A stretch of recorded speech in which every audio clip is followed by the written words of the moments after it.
The only child of two of Sweden's best-known personalities, she experienced the trauma of growing up with parents who were totally preoccupied with their respective careers. Neither of them had much time to spare for their daughter, if any. A series of nannies and boarding schools were responsible for Jasmin's upbringing. Her father was a successful financier, and her mother had been one of the country's most internationally renowned opera singers. She toured the great opera houses of the world and was rarely at home with her husband and daughter. Jasmin's mother had died in a car accident just outside New York a few years earlier. Nobody knew how it happened, because she had been alone when she crashed into a concrete column supporting an overpass. The newspapers showed pictures of the grieving widower, but there was no sign of Jasmin. After a period of intense undercover work by tabloid journalists, it emerged that she had been admitted to a private rehab clinic. She had been abusing both legal and illegal drugs, as well as drinking heavily. Her condition was so unstable that she wasn't even able to attend her mother's funeral.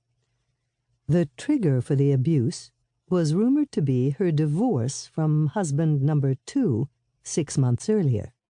Both her first and second marriages had been childless.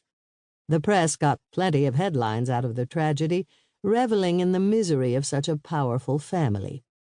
Media interest flared up again when Ian Szymahoff, Jasmin's father, got married again 6 months later, to a woman 40 years his junior. From the paparazzi shots taken at the couple's wedding in Switzerland, where they were now living, it was very clear that the new wife was heavily pregnant. A month or so later, Jasmin gained a half-sibling 40 years younger than her. The headline writers had a field day, speculating on whether Maria Szymahoff's car crash really had been an accident or suicide. Over the next 2 years, no one had heard much about Jasmin Szymahoff. It was said she was writing her autobiography, and when the book was published, it became an instant bestseller.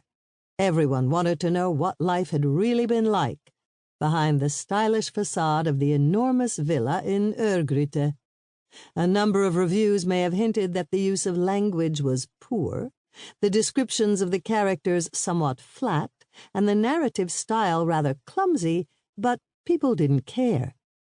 There were a few particularly juicy sections where Jasmin tore into her parents, especially her father.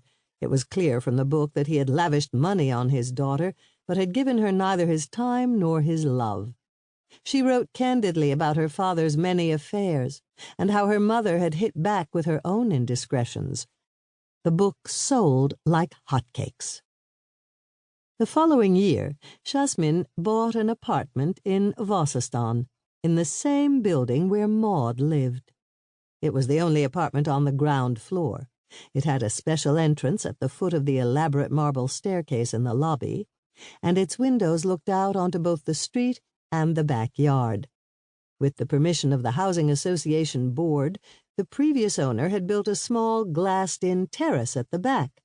He owned an IT company and had renovated the rundown apartment to the highest standards, according to what Maud had heard.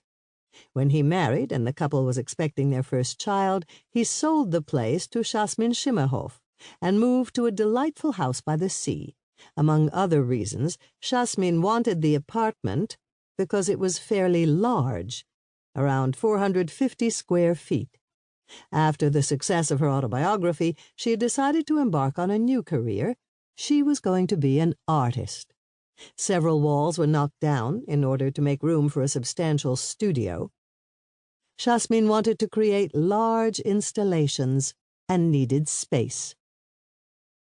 She had spent the entire spring working on her creations. She wrote in her blog, Me, Jasmin, I despise sovereignty and the patriarchy. I have grown up under that kind of oppression, and I know how terrible it is. I want to give the finger to all oppressors and tell them to go to hell. In October, I will be putting on an exhibition at the Hell Gallery.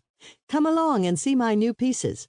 At the moment, I am working on Phallus Hanging. It's going to be a kick in the balls for all those bastard men. Maud had learned all this over the past few weeks.